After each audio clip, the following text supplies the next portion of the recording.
Pastor humilla a un anciano. Padre Luis Toro lo confronta con la Biblia delante de todos. El pastor Aurelio Campos giró hacia su derecha en medio del debate, señaló a don Ernesto Salcedo con el dedo y lo usó como ejemplo delante de 400 personas. Don Ernesto estaba a 2 metros de él. Primera fila, silla de ruedas, Biblia sobre las rodillas. Tan cerca que el pastor no necesitó alzar el brazo para señalarlo. Tan cerca que don Ernesto escuchó cada palabra sin que el sonido del micrófono tuviera que recorrer ninguna distancia.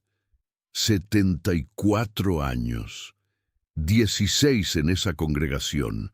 8 como ujier antes de que la falla renal lo pusiera en esa silla 2 años atrás. Había pintado las paredes del primer local de esa iglesia cuando todavía podía cargar cubetas. Había instalado las sillas donde ahora estaban sentadas 400 personas, escuchando cómo el pastor que él había seguido durante 16 años lo señalaba con el dedo y decía que su enfermedad era consecuencia directa de un pecado que no había confesado. El padre Luis Toro estaba sentado a la misma mesa que el pastor. Primera fila también, a la izquierda de Campos. Invitado esa noche a un encuentro que el pastor había diseñado como trampa desde el principio. Cuando el pastor señaló a don Ernesto y después se volvió hacia él y dijo: «Padre Luis, usted que defiende su iglesia, dígame si tiene algo que responder a lo que la palabra dice sobre el pecado y la enfermedad». El padre Luis Toro entendió en ese segundo exactamente lo que había pasado. Que el anciano en silla de ruedas no era un ejemplo espontáneo. Era el argumento que el pastor había preparado con anticipación. La herramienta más cruel que podía usar porque era una persona real, presente con nombre, con cara, con 2 años de enfermedad encima y con 400 personas mirándolo. El padre Luis Toro miró a don Ernesto. Don Ernesto tenía los ojos húmedos y las manos sobre la Biblia con los nudillos blancos de apretarla. No lloraba. Estaba haciendo lo que hacen las personas cuando reciben un golpe en público y no tienen dónde ir. Aguantar. El padre Luis Toro se levantó de su silla. Dio 2 pasos. Se arrodilló al lado de la silla de ruedas de don Ernesto a su altura, de manera que las 400 personas vieran exactamente lo que estaba haciendo. Le puso la mano en el hombro y le dijo en voz que el salón entero alcanzó a escuchar: «Don Ernesto, lo que acaban de decirle no está en esta Biblia, y ahora lo vamos a demostrar juntos». Después se incorporó. Se volvió hacia el pastor Aurelio Campos y dijo: «Con mucho gusto, pastor, empecemos». El pastor Aurelio Campos tenía 53 años y una teología que él llamaba del pacto. No la llamaba teología de la prosperidad porque ese término le parecía superficial, pero la estructura era la misma. Dios bendecía al obediente con salud, dinero y familia estable. Y cuando esas bendiciones faltaban, la ausencia era diagnóstico. Señalaba desobediencia, señalaba pecado, señalaba una puerta abierta al enemigo que la persona ocultaba o no quería reconocer. Era una teología que durante 22 años había producido culpa en cada miembro de esa congregación que enfermaba, que perdía trabajo, que enterraba a un hijo, que convertía el sufrimiento en acusación y la acusación en instrumento de control pastoral. Y que esa noche había encontrado su blanco más visible y más calculado en el hombre que más tiempo había servido a esa iglesia y que menos merecía ese trato. Lo que el pastor Campos no había calculado era que el padre Luis Toro llevaba 25 años respondiendo esa teología en versiones distintas, y que la respondía siempre desde la misma Biblia que el pastor usaba como arma. El primer argumento del pastor llegó con el tono del que tiene el terreno preparado. «Padre Luis», dijo, «Deuteronomio capítulo 28, no deja lugar a interpretación. Los versos 1 al 14 describen las bendiciones para el obediente. Bendito en la ciudad, bendito en el campo, bendito el fruto de su vientre, bendito en su canasta y en su arteza, bendito cuando entre y cuando salga. Y los versos 15 al 68 describen lo contrario para el desobediente. Vers 27. Jehová te herirá con la sarna de Egipto, con tumores, con sarna ulcerosa y con comezón de que no puedas ser curado. Vers 35. Te herirá Jehová con malas llagas en las rodillas y en las piernas, desde la planta del pie hasta la coronilla, sin que puedas ser curado. Enfermedad que no cede, enfermedad que no tiene cura. Eso es lo que el texto dice sobre el desobediente, y don Ernesto lleva 2 años en esa silla sin que la oración lo sane. ¿Cómo responde usted a eso sin contradecir la palabra de Dios? Era un argumento con textos reales y versículos específicos. Y 400 personas lo reconocieron porque muchos lo habían escuchado aplicado a sus propias vidas en ese mismo salón durante años. El padre Luis Toro respondió que ese capítulo era real y que no iba a esquivarlo, pero que el pastor había cometido el error exegético más peligroso que podía cometerse con ese texto. Había extraído versículos de su contexto histórico y los había aplicado a una persona como si fueran un contrato bilateral personal. Dijo que Deuteronomio 28 era parte del pacto mosaico entre Dios e Israel como nación, no un contrato individual entre Dios y cada creyente de cualquier siglo. Que las bendiciones y maldiciones de ese capítulo eran las condiciones del pacto que Dios establecía con Israel colectivamente en el momento de entrar a la tierra prometida. Que cuando Israel como nación era fiel, prosperaba colectivamente. Cuando apostaba como nación, sufría las consecuencias colectivas que ese capítulo describía. Y aplicar esas maldiciones a don Ernesto Salcedo en su silla de ruedas en Caracas en el año 2026 era leer el texto fuera de su contexto histórico, literario y teológico, con consecuencias devastadoras para una persona real que estaba sentada a 2 metros de distancia, escuchando.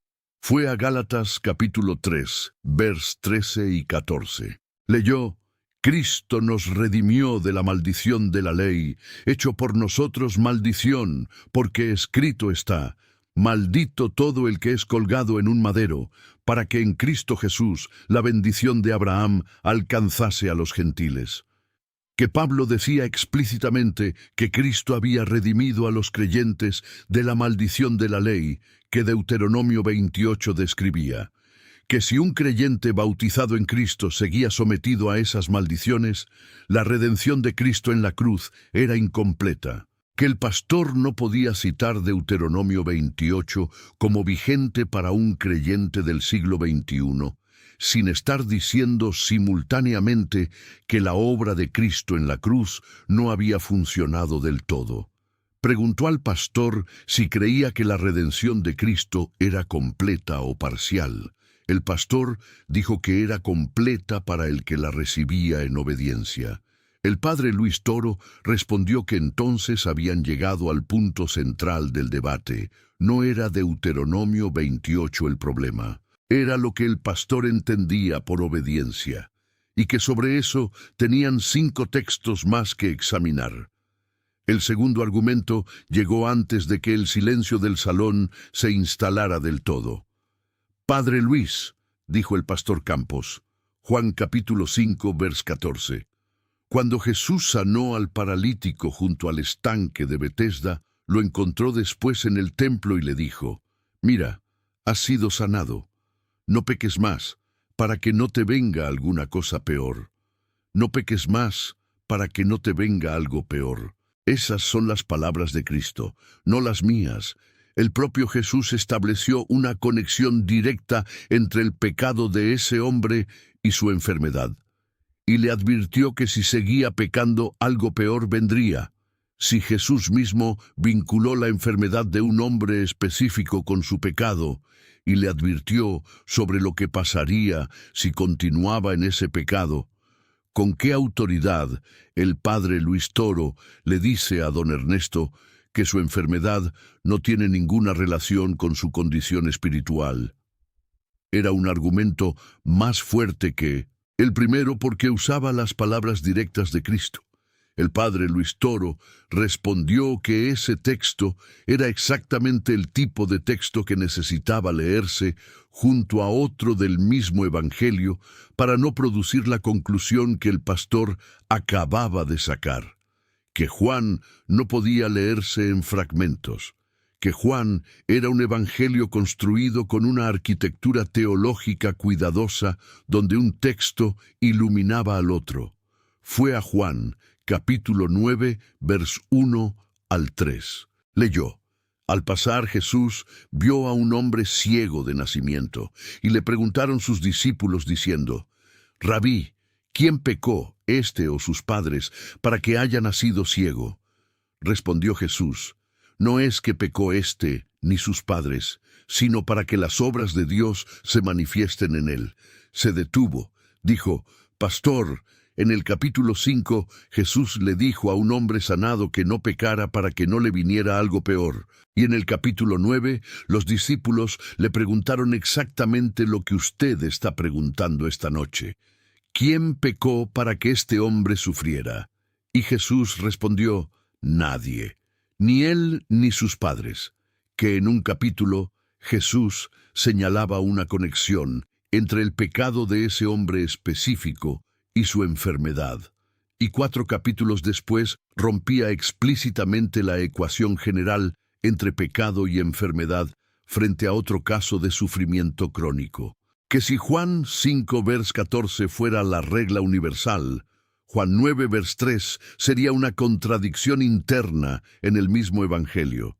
Que la única manera de leer los dos textos sin que se contradigan era entender que a veces hay conexión entre pecado y enfermedad en un caso individual, como Juan 5, y que esa conexión no puede generalizarse automáticamente a todo sufrimiento, como Juan 9 lo establecía de manera explícita.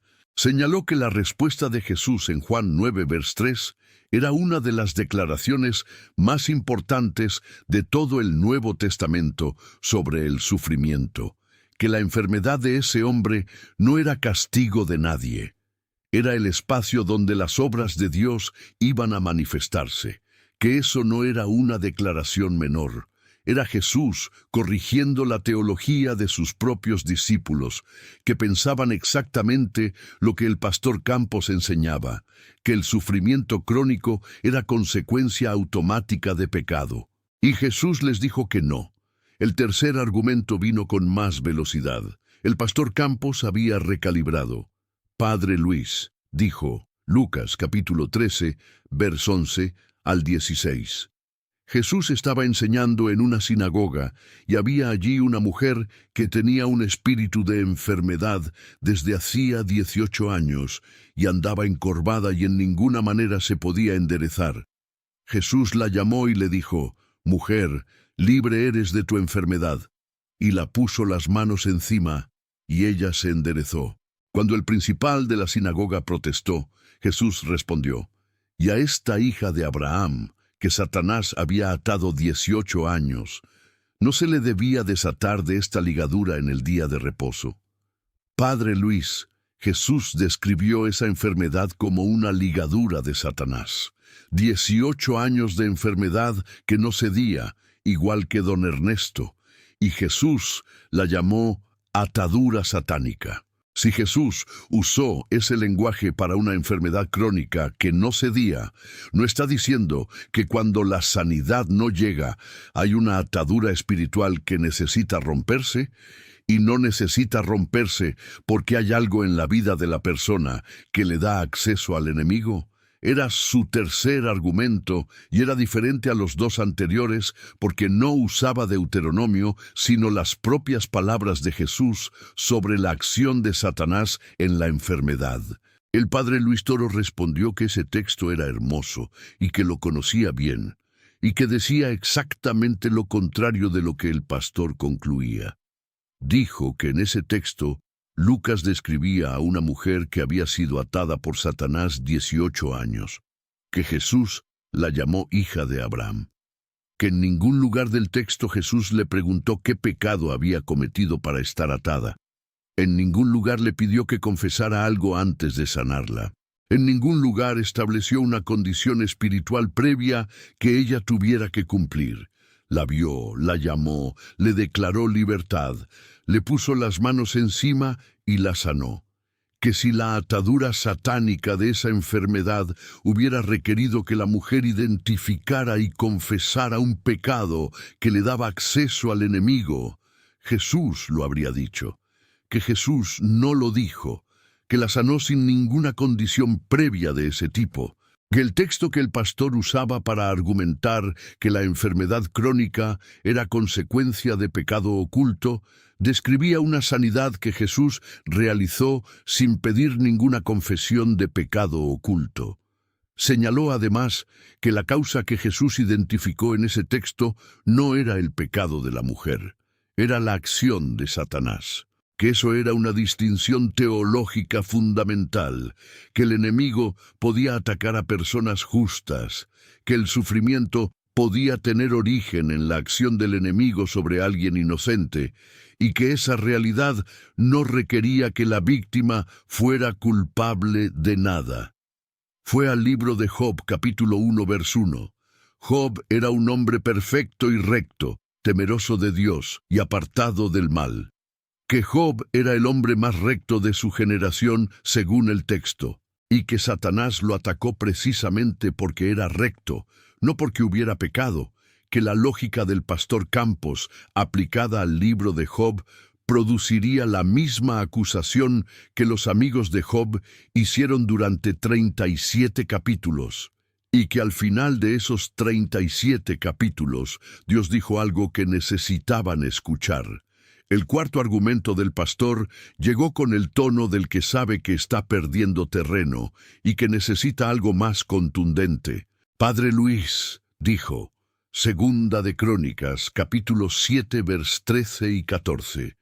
Dios le habla a Salomón después de la dedicación del templo y le dice: Si yo cerrare los cielos para que no haya lluvia, y si mandare a la langosta que consuma la tierra, o si enviare pestilencia a mi pueblo, si se humillare mi pueblo sobre el cual mi nombre es invocado, y oraren, y buscaren mi rostro, y se convirtieren de sus malos caminos, entonces yo oiré desde los cielos, y perdonaré sus pecados, y sanaré su tierra. Sanar su tierra.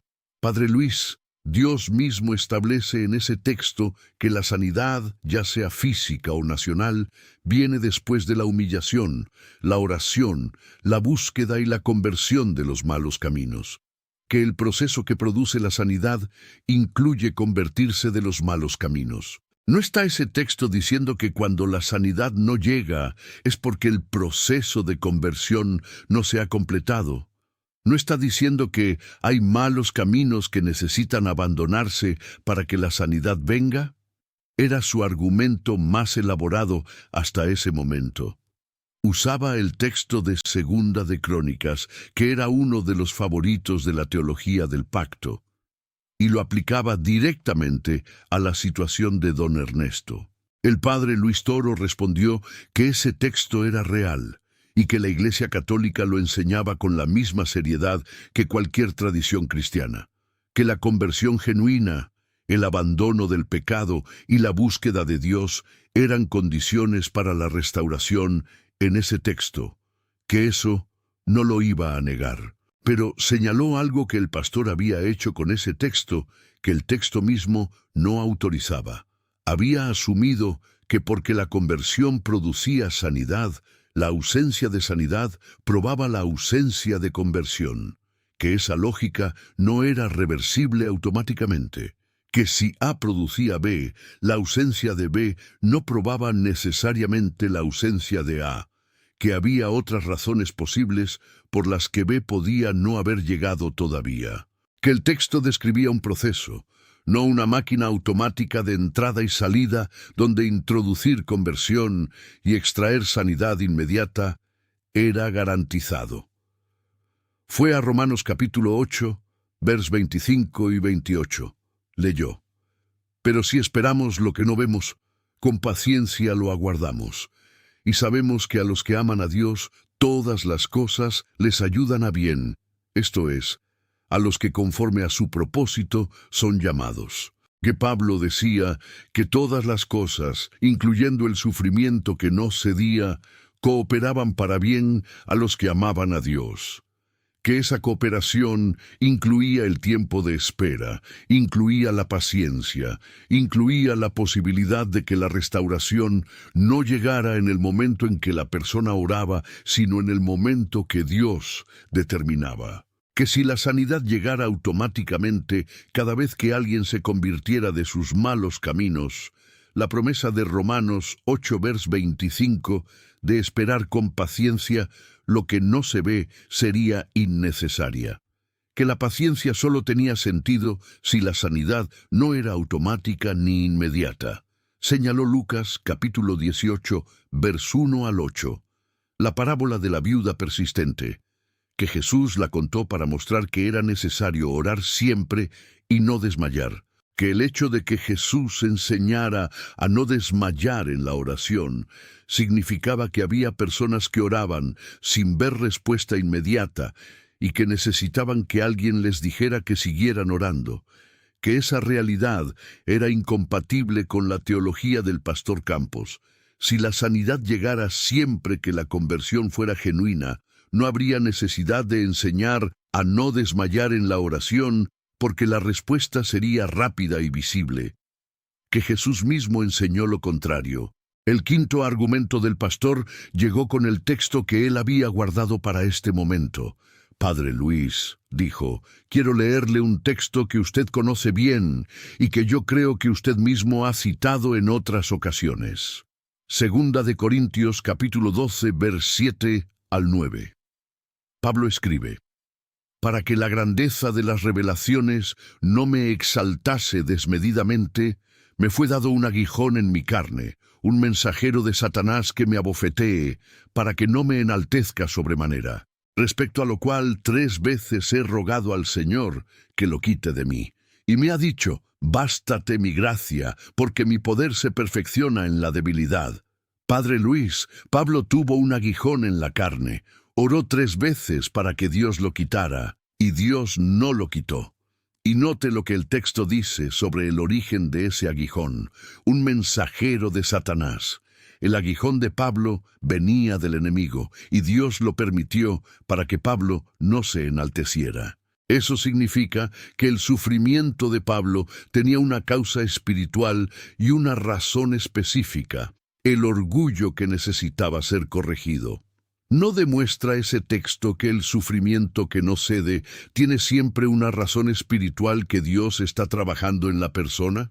Era su argumento más sofisticado de toda la noche, porque usaba un texto que el padre Luis Toro mismo habría citado y lo giraba para defender la posición contraria. El padre Luis Toro respondió que ese texto era uno de los más importantes del Nuevo Testamento, sobre el sufrimiento, y que el pastor lo conocía bien. También que había logrado leerlo al revés.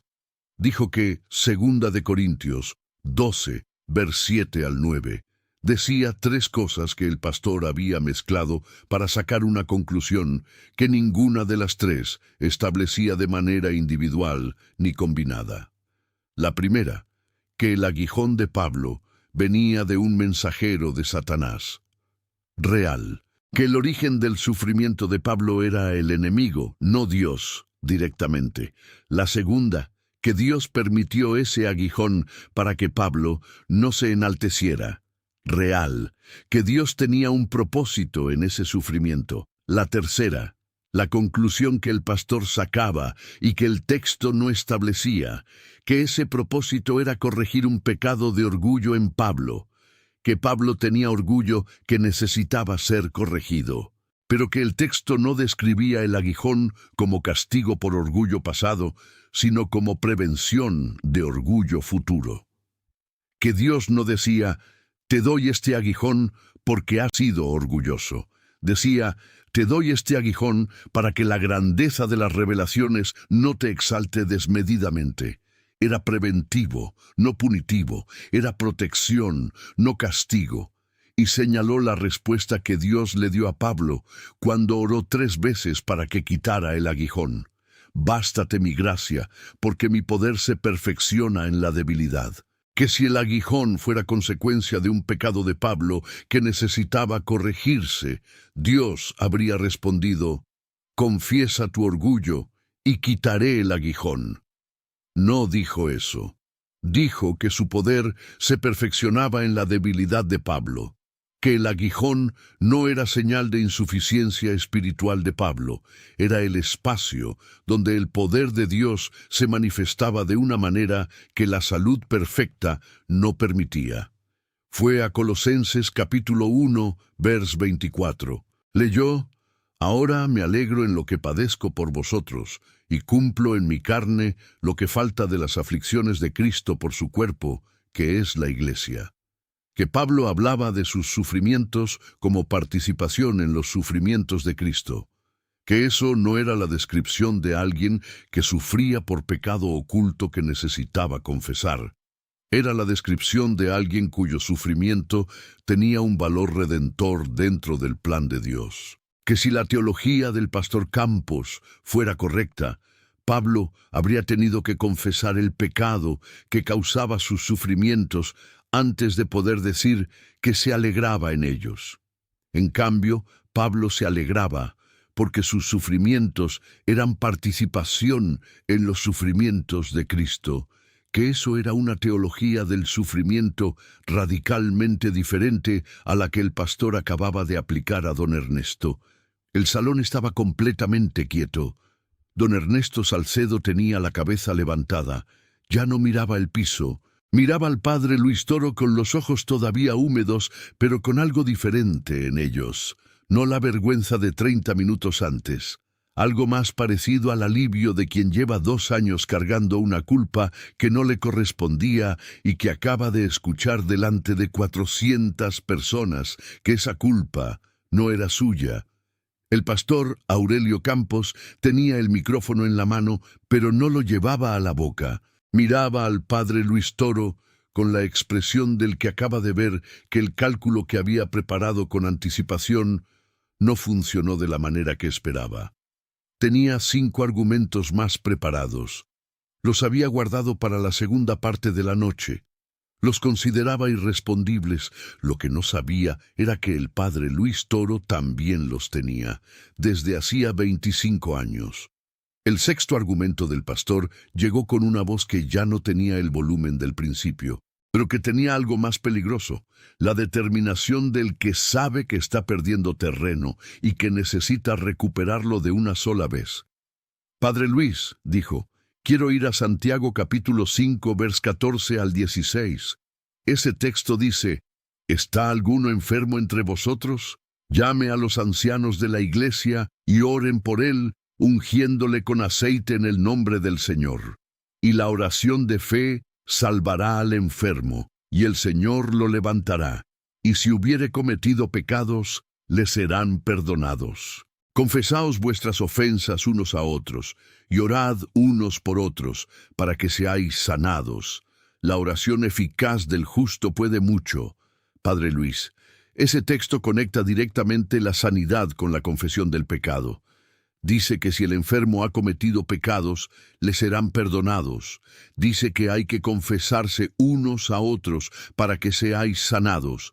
La conexión entre confesión, perdón y sanidad está ahí, en el mismo párrafo, escrita por el mismo Santiago. Don Ernesto ha sido ungido, ha sido orado y no ha sanado. Santiago dice que la oración de fe salvará al enfermo. Si no ha sanado, ¿no está el texto sugiriendo que algo en el proceso está incompleto? ¿Que hay una confesión pendiente?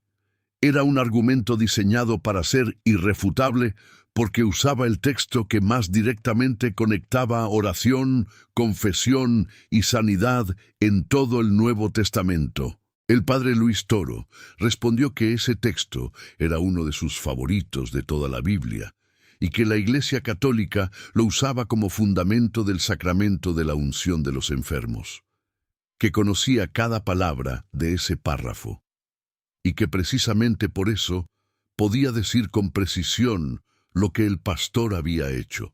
Había leído la conexión entre confesión y sanidad como si fuera una ecuación de causa y efecto automático, cuando el texto establecía algo completamente diferente. Dijo que el texto de Santiago decía que la oración de fe salvaría al enfermo y que el Señor lo levantaría, que el sujeto activo de la sanidad en ese vers era el Señor, no la confesión del enfermo, que la confesión aparecía en el contexto de la restauración comunitaria, del acompañamiento espiritual, no como el botón que activaba automáticamente la sanidad. Que si la confesión fuera la condición que activaba la sanidad, Santiago habría escrito: si el enfermo confiesa sus pecados, el Señor lo sanará.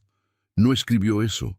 Escribió que la oración de fe salvaría al enfermo y que el Señor lo levantaría, y que si hubiera cometido pecados, le serían perdonados. Que el perdón de los pecados y la sanidad física eran dos acciones distintas del mismo acto. Que el perdón era seguro. La sanidad física dependía de la voluntad soberana del Señor, que el vers identificaba como el agente de la acción. Señaló que Pablo en 2 de Corintios capítulo 12 había pedido 3 veces que Dios quitara su aguijón, que esa era la oración de fe de un apóstol, que Dios no lo sanó, que si la oración de fe garantizara la sanidad física automática, Pablo habría sanado en la primera oración, que el hecho de que Pablo no sanara no indicaba que su fe fuera insuficiente. Indicaba que la soberanía de Dios sobre el tiempo y la forma de la sanidad no quedaba subordinada a ninguna fórmula humana. Que eso también estaba en la Biblia que Santiago escribió. El séptimo argumento llegó con una calidad diferente a todos los anteriores. El pastor Campos había dejado de buscar textos del Antiguo Testamento.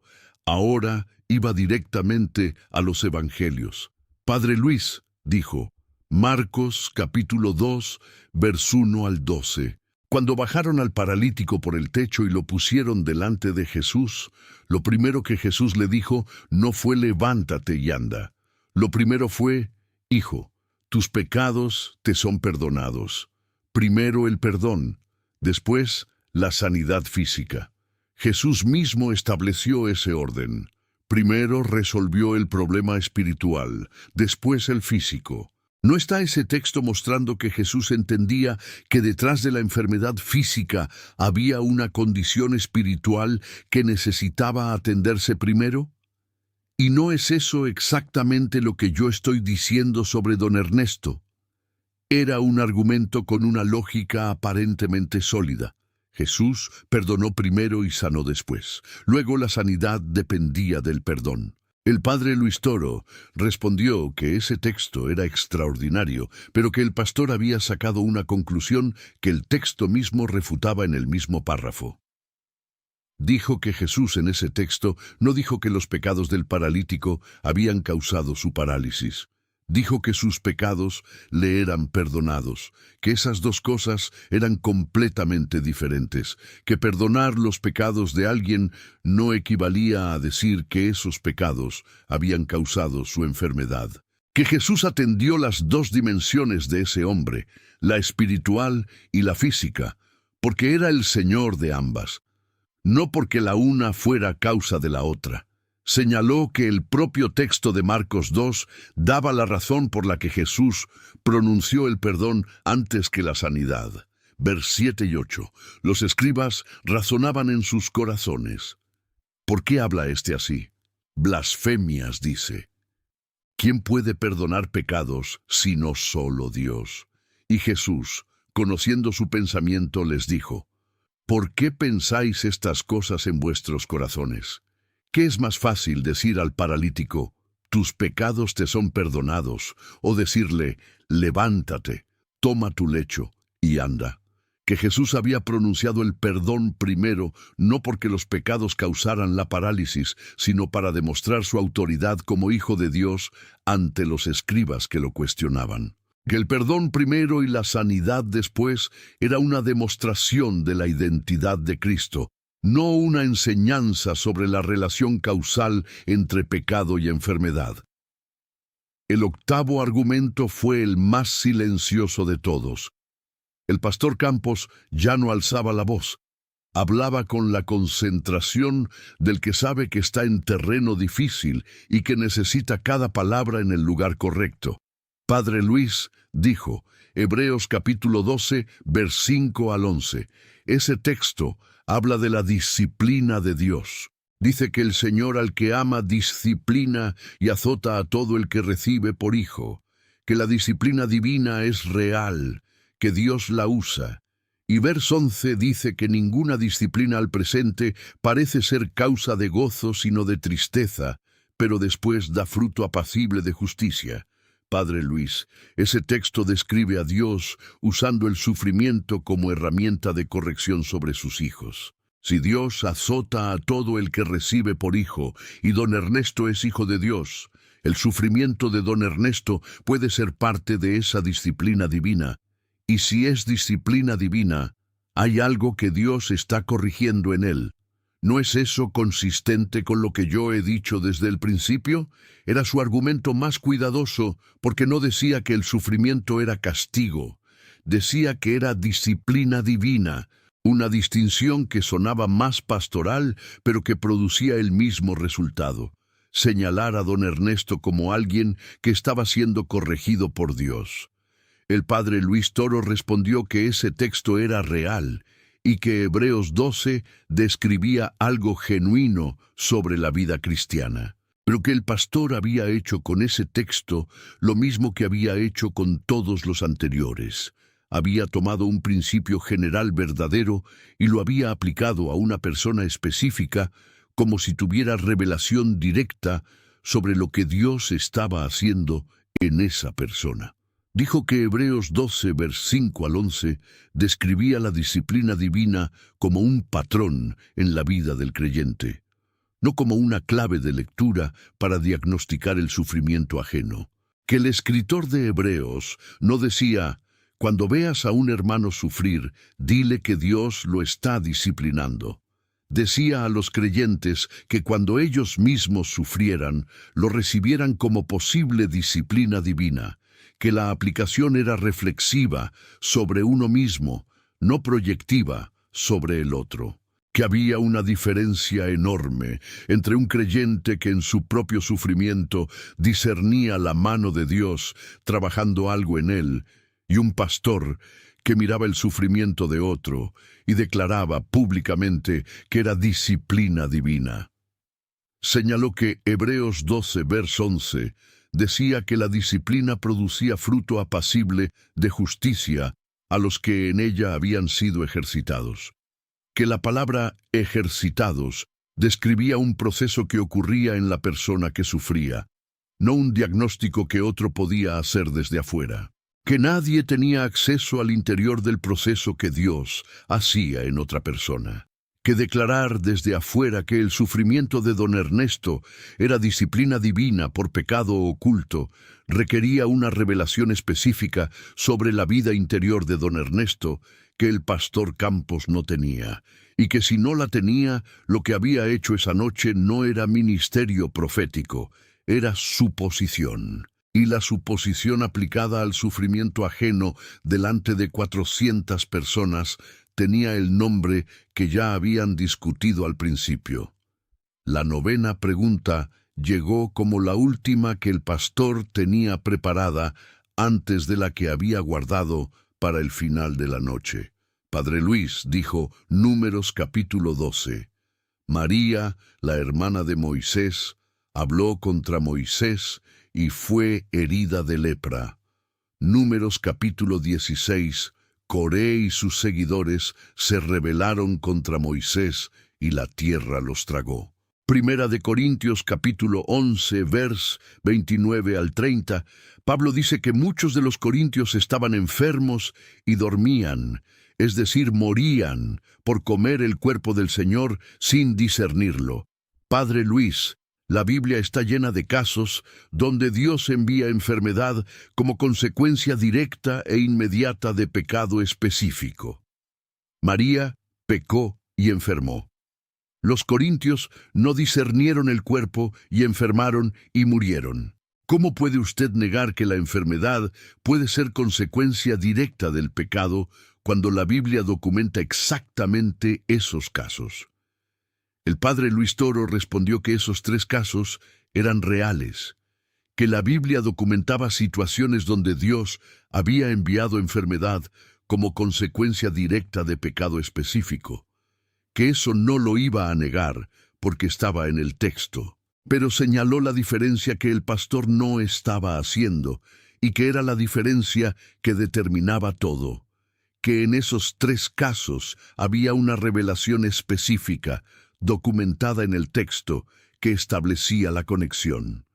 Que en el caso de María, el texto decía explícitamente que Dios la hirió de lepra porque había hablado contra Moisés. Que en el caso de los corintios, Pablo decía explícitamente cuál era el pecado y cuál era la consecuencia. Que en el caso de Coré, el texto describía la rebelión específica y el juicio divino específico. Que en ninguno de esos casos fue otro hombre quien declaró la conexión. Fue el texto mismo, bajo inspiración divina, el que estableció qué pecado específico había producido qué consecuencia específica. Que la pregunta relevante no era si Dios podía enviar enfermedad como consecuencia de pecado. La pregunta era, ¿quién tenía la autoridad para declarar esa conexión en el caso de don Ernesto? Que en los casos bíblicos era el texto sagrado el que establecía la conexión bajo inspiración divina. Que el pastor Aurelio Campos no era el texto sagrado.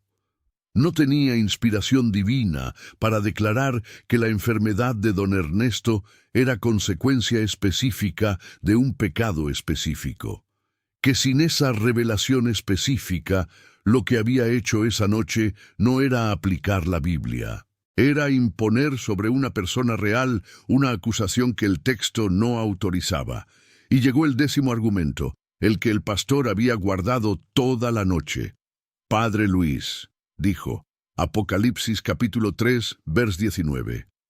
Cristo le habla a la iglesia de la Odisea y dice, «Yo reprendo y castigo a todos los que amo. Sé, pues, celoso y arrepiéntete». Cristo mismo dice que reprende y castiga a los que ama. Y el contexto de ese vers es una iglesia tibia, una iglesia que creía estar bien, cuando en realidad estaba en condición espiritual deplorable. Padre Luis, si Cristo reprende y castiga a los que ama, y si la iglesia de la Odisea estaba en esa condición sin saberlo, no es posible que don Ernesto esté en una condición similar. No es posible que Cristo lo esté reprendiendo y castigando precisamente porque lo ama. ¿No sería lo más amoroso que yo podía hacer esta noche, señalarlo y decirle que Dios lo ama tanto que lo está disciplinando? Era su último argumento, y era el más retórico de todos, porque terminaba presentando la humillación pública de don Ernesto como un acto de amor pastoral. El padre Luis Toro lo miró durante un momento. Después fue a Apocalipsis capítulo 3, vers 19, y leyó el vers completo en voz alta. «Yo reprendo y castigo a todos los que amo. Sé, pues, celoso y arrepiéntete». Levantó la vista. Dijo, «Pastor, ese vers termina con una invitación directa de Cristo a la persona que está siendo reprendida. Sé celoso y arrepiéntete». Que Cristo hablaba directamente a esa persona, no a través de otro hombre que la señalara con el dedo delante de 400 personas. Que la diferencia entre Cristo reprendiendo directamente a alguien en su conciencia y un pastor señalando a un anciano en silla de ruedas delante de una multitud era la diferencia entre el amor de Dios y el uso del nombre de Dios para hacer algo que el amor de Dios nunca haría. Se detuvo y entonces dijo lo que nadie en ese salón esperaba que dijera. lo que llevaba toda la noche construyendo sin que nadie lo viera venir. Dijo: «Pastor Aurelio, usted vino esta noche con 10 argumentos preparados. Yo los he respondido uno por uno con el mismo texto que usted usó, pero hay algo que ningún argumento bíblico puede responder por usted esta noche, y es esto». Caminó los 2 pasos que lo separaban de don Ernesto. Se puso a su lado y dijo en voz alta, dirigiéndose a las 400 personas, pero mirando al pastor: «Don Ernesto Salcedo pintó las paredes de esta iglesia, instaló las sillas donde ustedes están sentados, fue ujier durante 8 años, dio su diezmo, oró en cada servicio, y cuando la enfermedad lo puso en esta silla, lo que recibió de la congregación a la que sirvió durante 16 años fue un dedo señalándolo delante de todos ustedes». La Biblia, en Mateo, capítulo 25, vers 35 al 40, describe el juicio final. Cristo dice: «Tuve hambre y me disteis de comer, tuve sed y me disteis de beber, fui forastero y me recogisteis, estuve enfermo y me visitasteis». Y los justos preguntan: «Señor, ¿cuándo te vimos enfermo y fuimos a ti?». Y Cristo responde: «En cuanto lo hicisteis a uno de estos mis hermanos más pequeños, a mí lo hicisteis». Que la primera respuesta que la Biblia daba al enfermo no era señalarlo, era visitarlo, acompañarlo, estar presente en su sufrimiento sin convertirlo en argumento. El salón estaba en silencio absoluto, no el silencio del principio, cuando el pastor Campos había señalado a don Ernesto con la certeza del que tiene todo calculado. Era el silencio de 400 personas que habían seguido 10 argumentos y 10 respuestas y que estaban en ese punto donde ya no sabían con certeza lo que habían creído cuando entraron. Don Ernesto Salcedo tenía los ojos secos. Miraba al padre Luis Toro de pie a su lado, con la expresión de alguien que lleva 2 años cargando algo que no le pertenecía, y que en los últimos 90 minutos lo había visto desmontarse delante de todos con textos de la misma Biblia que había tenido sobre las rodillas durante todo ese tiempo, sin saber exactamente cómo usarlos para defenderse. El pastor Aurelio Campos miraba la mesa. No tenía el 11º argumento preparado, no porque no lo hubiera pensado, sino porque en algún momento de los últimos 90 minutos había entendido que el problema esa noche no era que le faltaran argumentos. Era que había llegado con los argumentos equivocados para defender algo que la misma Biblia que él llevaba en la mano no le autorizaba a defender. Uno de los miembros de la congregación, un hombre de unos 40 años, sentado en la 7ª fila, que había sido ujier junto a don Ernesto durante 3 años, antes de que la enfermedad lo apartara, se levantó sin que nadie le pidiera que lo hiciera. Caminó hasta la primera fila, se arrodilló frente a la silla de ruedas de don Ernesto. Le tomó las manos, no dijo nada, solo se quedó ahí. 3 personas más hicieron lo mismo en los siguientes 2 minutos. El padre Luis Toro recogió su Biblia de la mesa. La cerró con los mismos movimientos tranquilos de siempre. Miró al pastor Aurelio Campos una última vez con una expresión que no era de victoria. Era la expresión del que sabe que lo que acaba de ocurrir en ese salón no terminó con ningún argumento. Terminó con un anciano de 74 años que ya no tenía la cabeza inclinada. Afuera Caracas era Caracas, el mismo ruido, el mismo calor, la misma noche de siempre. Pero don Ernesto Salcedo salió de ese salón esa noche sin la culpa que había cargado durante 2 años. Y eso valía más que los 10 argumentos que el padre Luis Toro había respondido uno por uno con la misma Biblia que el pastor Aurelio Campos había usado para ponérsela encima.